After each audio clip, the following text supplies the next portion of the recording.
পাবনার পদ্মা নদীর নাজিরগঞ্জ এলাকায় ঝড়ের কবলে ফেরি ক্যামেলিয়া নিয়ন্ত্রণ হারিয়ে একটি ভাসমান মাছের খামারে উঠে পড়েছে। এতে যাত্রী যানবাহনের তেমন কিছু না হলেও ভাসমান ওই খামারের সব খাঁচা ভেঙে অন্তত ৩৮ লাখ টাকার ক্ষয়ক্ষতি হয়েছে বলে দাবি করা হয়েছে। বৃহস্পতিবার দুপুর ২:৩০টার দিকে নাজিরগঞ্জ ফেরিঘাট এলাকায় এই ঘটনা ঘটে।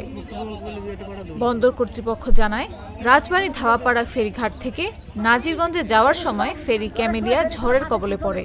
এ সময় নিয়ন্ত্রণ হারিয়ে ফেরিটি ভাসমান মৎস্য খামারে উঠে যায়। এতে বেশ কয়েকটি নৌকাসহ ৪০টি ভাসমান খাঁচা নদীতে তলিয়ে যায়। এ সময় খাঁচায় থাকা প্রায় ২৬ লাখ টাকার মাছ নদীতে ভেসে যায়।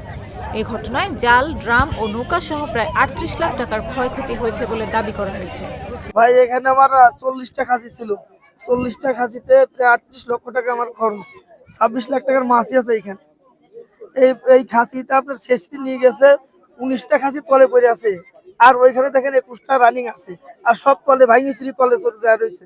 এখন ওইগুলো তো ২-৪টি মাছ আছে, কেন ট্যাঙ্গারি শেষটি নিয়ে গেছে সিঁড়ি জাল, সেটা স্বাভাবিক, এক করলো জাল। এখন ওইটা কি আছে জানি না, আর এগুলো তো কিছুই নাই, সম্পূর্ণ পানির নিচে রয়েছে। এখন এর ক্ষতিপূরণটা দেবে কে? ক্ষতিপূরণ করে অফিসাররা আসছিল, এরা বলছে আসেন অভিযোগ দেন, আমরা এর ব্যবস্থা করতেছি। কারণ ৩৮ লাখ কি ব্যবস্থা করবে?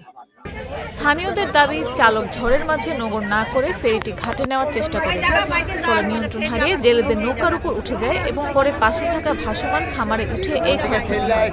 ঘূর্ণিঝড়ে একটা ফেরি ধাওয়াপাড়া থেকে নাজিরগঞ্জে আসার পথে দুর্ঘটনায় কবলিত হয়ে সে পাশে চাপাইতে গেছে। তো ওখানে মাছের একটা ঘের আছে, তার সাথে ওই ঘেরের উপরে উঠে গেছে। এটা সে ফেরি আর কন্ট্রোলে রাখতে পারে না অতি বৃষ্টি এবং ঘূর্ণিঝড়ের কারণে। এদিকে নিয়ন্ত্রণ হারিয়ে ফেরিটি ভাসমান মাছের খামার ও জেলেদের নৌকার উপরে উঠে ব্যাপক ক্ষয়ক্ষতির ঘটনায় স্থানীয়রা ফেরিটি আটকে রাখেন।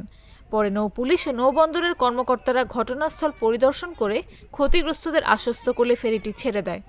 বৃষ্টি বন্ধ হওয়ার পরে স্থানীয় লোকজন এবং ঘেরের মালিকরা ওই ফেরিটাকে আটকা দিয়ে রাখছে, বন্ধ করে রাখছে, ওটা চালাতে দিবে না, তাদের ক্ষতিপূরণ, ড্যামেজ এগুলো নেওয়ার জন্য। তো বৃষ্টি বন্ধ হওয়ার পরে আমরা ওখানে গেলাম, আমাদের সিপিএস যারা এগুলো উদ্ধার করে যে বিভাগ, তারা সহ ছিল। আমরা গেছি, নৌ পুলিশ আর আমাদের থানা পুলিশ। আজকে আমাদের এখানে একটা ম্যাজিস্ট্রেট, নির্বাহী ম্যাজিস্ট্রেটের পরিচালনার কার্যক্রম ছিল, তো ওটা নিয়ে আমরা স্পটে ছিলাম। তো ইনস্ট্যান্ট আমরা গেছি, যাওয়ার পরে ওই এলাকার জনগণের সাথে কথা বললাম, যারা এটাকে আটকে রাখছিল।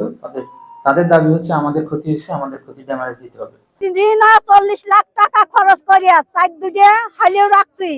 রাখার পর আমি বউ সালবান নিয়ে খায়া বাঁচবো, নাই না তুমি খায়া বাঁচবো, আমার জিনিসটা ইয়া যাচ্ছে। আর আরেকজন এসে বলতেছে যে ক্ষতি, শিশু চিন্তা করতেছে, আমার মাছের চিন্তা করছেন, আমার পেটের আমার যে 10টা খানা লাগারের পার সে চিন্তা নাই। এটার উপযুক্ততা আপনারা বিচার দেন।